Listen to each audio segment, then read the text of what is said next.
It is Friday, April 21. In the headlines, in local news, NWC signs MOU for bulk water provision. In business news, Guyana earns US $377 million from oil in the first quarter of 2023.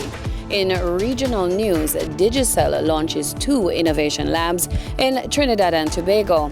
Internationally, SpaceX Starship rocket explodes after launch. Sports news, 3 Jamaican officials chosen for FIFA Under-20 World Cup. And in ENews, Jamaica Carnival, a massive success. This is the news on PBC Jamaica. I am Maya Changa.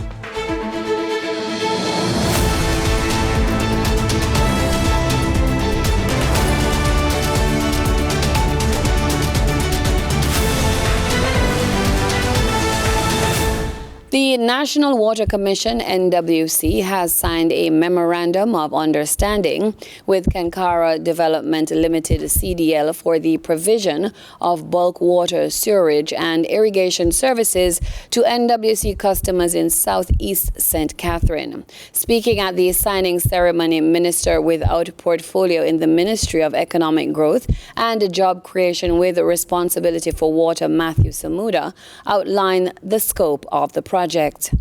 This arrangement includes the conversion of 9 NWC plants to lift stations, following the approved protocols and other important structures to go directly into the Kankara treatment facility, as well as the sale of bulk water from Kankara to customer. Now, regarding sewage, the project is required to provide infrastructure required for the conveyance of residential and commercial sewage from agreed existing and proposed NWC customers to the existing Kankara plant. Kankara has also added to the scope to use the treatment effluent from their wastewater plant for agricultural usage at the appropriate time within the Greater Bernard Lodge area. President and CEO of the National Water Commission, Mark Barnett, says the signing is the first of its kind for the government agency. It's the first that we have ever been signing such an MOU.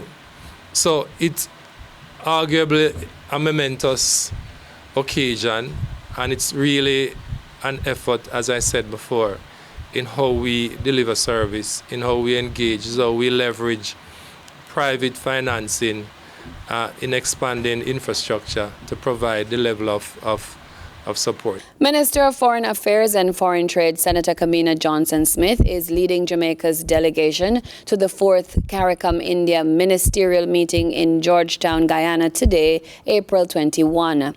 The minister, in a statement released prior to the meeting, notes that India is a leader among developing countries and a strong development partner. She is quoted as saying India is currently the chair of the Group of 20 G20 in the United Nations UN, and they have signaled that strengthening relations with CARICOM is a major aspect of their foreign policy.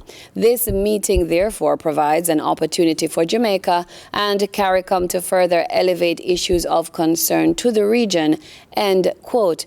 The 4th CARICOM India ministerial meeting will deliberate on the critical development areas of trade and economy, agriculture and food security, health, energy, e-governance and infrastructure in the information and communication ICT technology landscape, climate change and disaster mitigation, as well as regional and international security. In addition to the meeting, Minister Johnson-Smith will have bilateral talks with the Minister of External Affairs of India. This month, the PBCJ highlights the work of community hero Sidney Henry. He has spent most of his adult life in service to the country, especially the vulnerable in the rural areas. Simone Absalom Gale paid him a visit in St. Anne.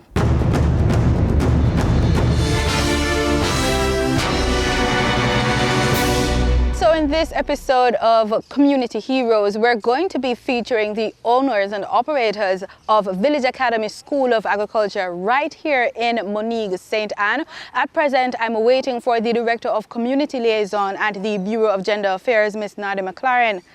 Oh, here she comes.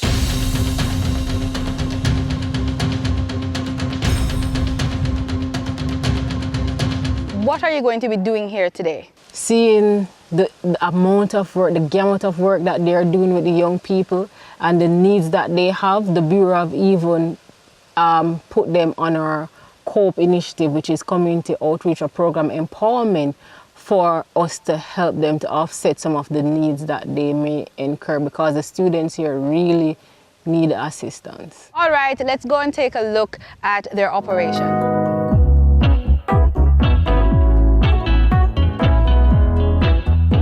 I spent quite a bit of time with Food for the Poor. Worked in Jamaica, projects manager for a good while, and housing manager and so on. And then I did radio marketing across the US, many states, spent a couple of years doing that. I also worked with Sandals Foundation, project manager again, and I did some work across the region and in Jamaica. Prior to that, I did some work with the government in the STC and so on. So I've been around, but most of what I've done has been with, or in the area of community development, working with young people, working with the transformation of young people's lives in the spaces that they occupy. He says he spent his formative years in rural Jamaica. If you're from rural Jamaica, you are marginalized in some ways, socially, economically. They couldn't travel to school. One community, then to another before you get to Ocherius. So I thought, how can I give back? How can I be a part of the process of change? Mr. Henry says he first started a school that taught CXC subjects. Well, we were very successful for about 3 years. We had young people who came to school. A number of them who hadn't done CXCs before did CXCs with us.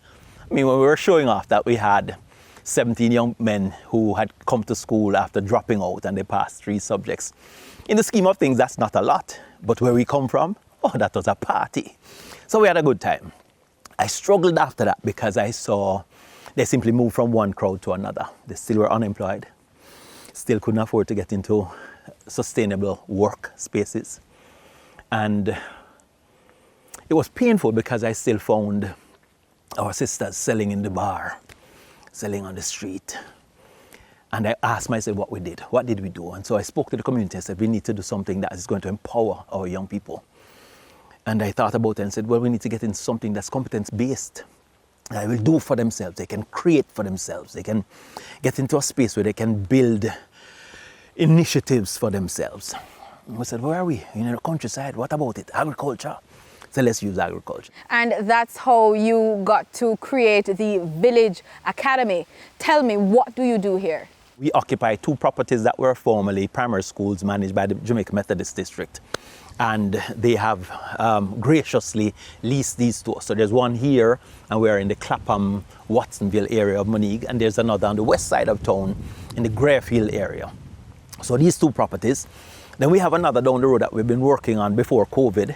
On all of these properties, we have aspects of general agriculture. We're a HEART NSTA Level 2 program in agriculture, general agriculture.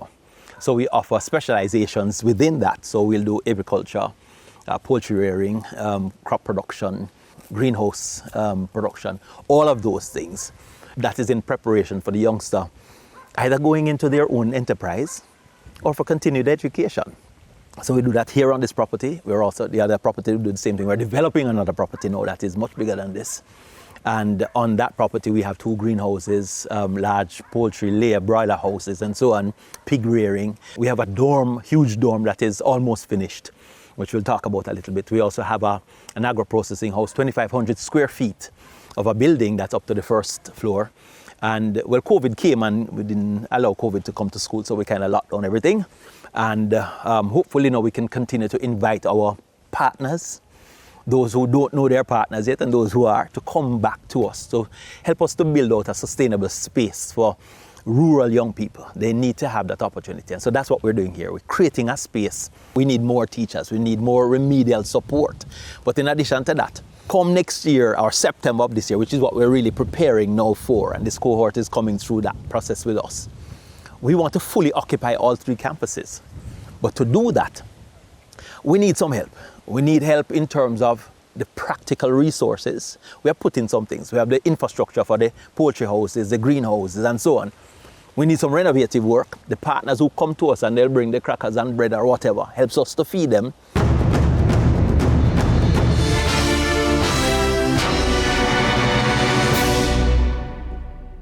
It is time now for the business report with Danita Rodney.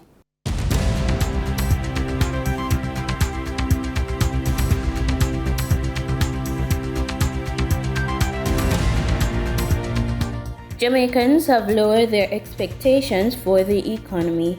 Don Anderson, pollster and head of Market Research Limited, revealed on Tuesday that the latest consumer confidence survey found that more Jamaicans thought business conditions would get worse beyond the first quarter of this year.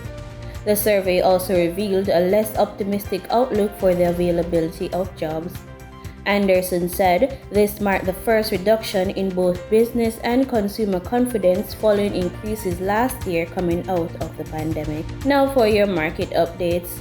In foreign exchange trading for Thursday, April 20, the US dollar sold for an average of $153.75. The Canadian dollar ended trading at $115.42.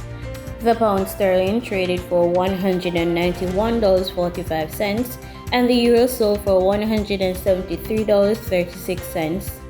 In JSE trading, the JSE index advanced by 275 points. The junior market index advanced by 22 points. The combined market index advanced by 466 points. And the All Jamaican Composite Index advanced by 2,484 points. Overall market activity resulted from trading in 91 stocks, of which 42 advanced, 35 declined, and 14 traded firm. Stocks advanced for 138 Student Living Jamaica Limited, AMG Packaging and Paper Company Limited, and Barita Investments Limited. Stocks declined for Access Financial Services Limited, Berger Paints Jamaica Limited, and Cargo Handlers Limited.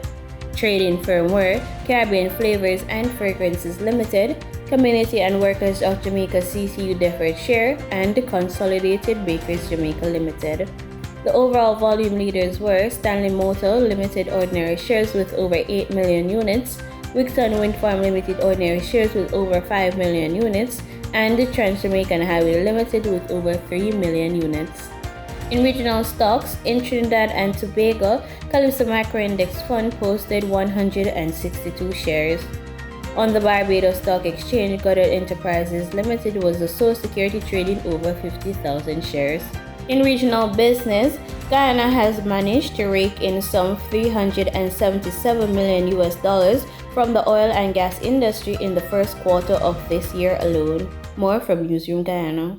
4 of the 5 payments received were profit oil payments. One payment valued at $57.9 million received on January 30th was a royalty payment related to production in the last quarter of 2022. Meanwhile, the first payment deposited on January 3rd was the payment for the lift of profit oil executed on November 29, 2022 from the Liza Destiny floating production storage and offloading vessel. That amounted to $82.6 million. Subsequent profit oil payments were received on January 23rd, amounting to $75 million for production from the Liza Unity FPSO. On February 16, an amount of $82.2 million from the Liza Destiny FPSO, and on March 20th, an amount of $79 million from the Liza Unity FPSO. And based on information documented in the recently published Guyana Energy Magazine First Quarter 2023 edition, Guyana has received payments from about 22 million barrels of oil, working in a total of $1.346 billion in revenue as of the first quarter of 2023. These oil funds are saved in the country's Natural Resource Fund, popularly called the Oil Wealth Fund. The 2021 Natural Resource Fund Act sets out how these funds must be managed. Throughout this year, Guyana is expected to earn some $1.6 billion from profit oil and royalties. Reporting for the newsroom, I am Fishani Raghavir. In market data for oil prices were stable as the Eurozone recovery gathered pace unexpectedly. Brent futures rose 11 cents to $81.21 a barrel, and West Texas Intermediate crude was up 13 cents at $77.50. And that was the business report on PBCJ. I'm Danita Rodney. In regional news, Antigua and Barbuda's Prime Minister Gaston Brown says extra payment to former Barbadian workers of LIAT may have implications for how other shareholder governments, including Antigua and Barbuda, approach the issue. I find it amazing that the majority shareholder has capped its liability at $75,000, and it has limited its liability to Barbadians only. And not one person has frowned against that. So maybe Barbados has now set a new paradigm for us to consider. Because if the majority shareholder has taken that position and that there was no resistance, maybe if we were to adopt that position, that it will probably eliminate all the rhetoric that we have heard over the years, even though we would have issued a superior offer. Now, the Prime Minister's comments come as the Mia Mottley administration in Barbados has made it clear, quote, it has no legal obligation to settle any indebtedness to the Barbadian workers to which it is making an ex gratia payment. Now, this is a position which has been repeatedly expressed by the Antiguan and Barbudan government. ABC News asked the Prime Minister whether his government would proceed with offering 32% severance to the workers in line with its equity stake in LIAT 1974 Limited. Majority shareholder, because based on the rationale of the unions, they're saying that the shareholder government should pay the severance. The 52% shareholder capped their liability, and they also said to, which is our position, that there's no legal liability, or let's say they capped their compassionate payment, the ex gratia payment at $75,000. So I'm saying that they have now established a new paradigm, which my administration will now have to give consideration to. Dozens of local companies will participate in a roundtable discussion with the visiting Indian Minister of Foreign Affairs this Saturday as Guyana and India hope to deepen relations. The Indian High Commissioner to Guyana made the disclosure at a press briefing held on Wednesday, where he outlined the agenda for the 4-day visit. So in Guyana, Dr. Jaishankar will be calling on the leadership of Guyana and interacting with several ministers. He is accompanied by an official delegation, and he will be co-chairing the Joint Commission meeting with his counterpart, His Excellency Hugh Todd, the Guyanese Foreign Minister, that will include discussions on a whole gamut of issues. Minister Jaishankar will also be accompanied by a business delegation from India, which will be led by the CII, which is the Confederation of Indian Industries. And we are planning a business event, a business roundtable event, wherein we are expecting over 80 Guyanese top companies to participate. These meetings will underline the growing interest on both sides for stronger trade and investment ties. And of course, the minister will be engaging the Indian diaspora and the Indian passport holders. On Thursday, the Digicel Foundation launched innovation labs at 2 special schools on the island of Tobago. In celebration of their 10th anniversary, the Digicel Foundation launched innovation labs at 10 special schools across the country. According to Chief Executive Officer of the Digicel Foundation, Penny Gomez, they place their heart in the projects and build meaningful relationships. Every time we think of Trinidad, we think of Tobago. And for us, it is one and the same. It's never forgotten. And we wanted to attach significance and importance and some pomp and ceremony to the culmination of this particular project, the Innovation Labs. We understand the importance of technology.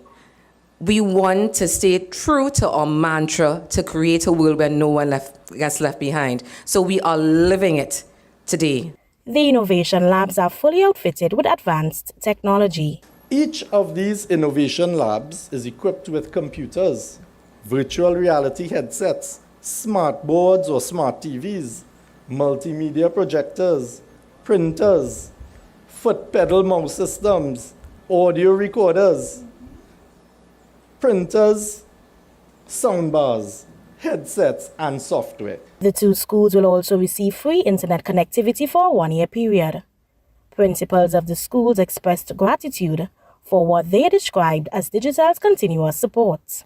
Portable devices for use during the COVID-19 pandemic, and now an innovative lab. But thanks is too gentle a word to express our deepest appreciation for the role that you play in partnering with us for the success of our children. And Ms. Dotsie Backus described the Digicel Foundation as a corporate pillar, as she stressed the benefit of the lab for the students. It will also develop their learning skills and make the learning environment in the classroom a pleasant experience. Carissa Douglas, TTT News.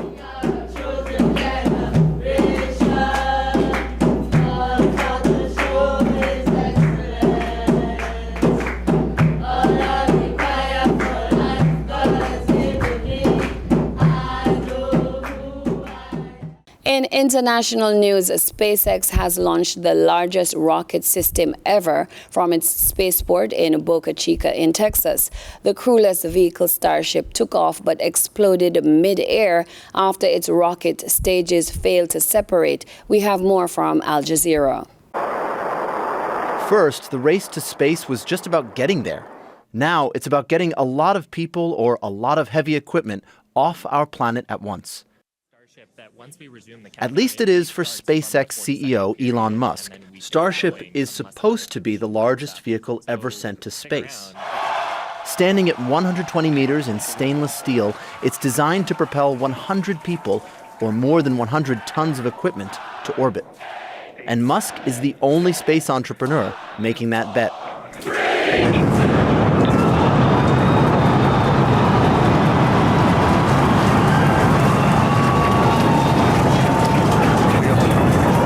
He says it could ferry passengers around the world in half an hour. But he says his ultimate vision, to colonize Mars, is built on ideals. Life can't just be about solving problems. They have to be things that inspire you. And going out there and being a multi-planet species and being a spacefaring civilization and making science fiction not fiction forever, I think that's one of those things. Musk has had a tough year. Tesla, his electric car company, is facing competition in a sector it used to dominate. And after paying $44 billion for Twitter in October, he told employees in March the company is now worth half that. But in just a decade, SpaceX has proven that rockets, once thought disposable, can be safely reused. Getting Starship to the launch pad has not been cheap. In 2020 and 21, early versions performed spectacular flips and plunges over the swamps of southern Texas, but exploded on landing. The other way of viewing this is that this is just an experiment. Like, we're going to do this and then see if this is a possibility of a market. But if you can treat a $100 million rocket as an experiment, there's a lot of things that you can consider experiments. The bigger question is how or why such a craft would ever be used. We don't have any of the systems in place on how to handle that sort of volume of people, what that social organization would look like. I would say that when it comes to thinking about, Starship and what the future might bring for it, just because we can build a rocket doesn't mean that we can build a civilization. Musk, who has celebrated previous failures, said the first test was always a 50-50 bet. A safe prediction. Colin Baker, Al Jazeera. And in sporting news, 3 Jamaicans have been chosen to man matches during next month's FIFA Under-20 World Cup in Argentina.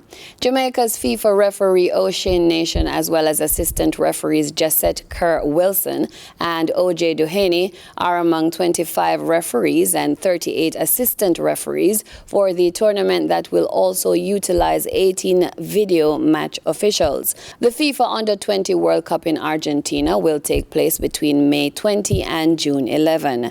The draw to determine the fixtures for the group stage takes place on Friday in Zurich. Jamaica's Reggae Girls are among the teams set to clash for victory. And it's now time for ENews with Alicia Steele.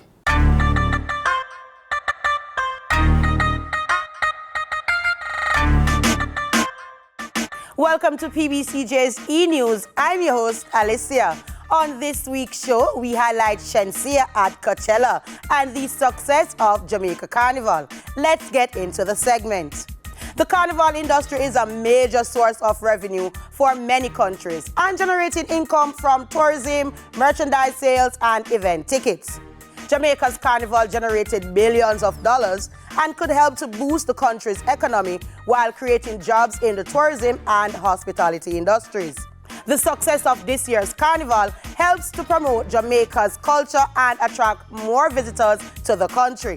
Carnival is one of the biggest cultural festivals in the Caribbean, and the economic impact from tourism was $2.97 billion, while the overall economic impact of Carnival was 4.59 billion JMD. It's simple. Carnival for the economy is a win. Dancehall music has arrived at Coachella, and Shenseea made the best of it on Saturday, April 15 at the Coachella Valley Music and Arts Festival in Indio, California. She represented in her true form as the Shenyang Queen in full effect by having her dragon on stage as a monument in the background. Even her mic had a dragon on it. Her performance was lit, and she also performed her newest single, Curious. Shenseea also brought on stage Coilery and Tukistra during her set as they performed Players. Girls is players too, right? Pastor and actor Winston Bello Bell sadly left us on Saturday, April 15 due to complications of neuropathy. The announcement of his passing was made on Facebook. Bello was a 45-year veteran of the theater arts in Jamaica and is known for his roles in movies such as Third World Cup, One Love, Glory to Gloriana, Get Alive, and many more. He is perhaps best known as one half of the comedy duo Blacker and Bello. Rest easy, Winston Bello Bell. Thanks for tuning in to our entertainment segment of the news. I'm your girl, Alicia. Until next time. And that's the news on PBCJ. I am Maya Chung. You can follow us on our social media platforms at PBCJamaica. Thanks for watching.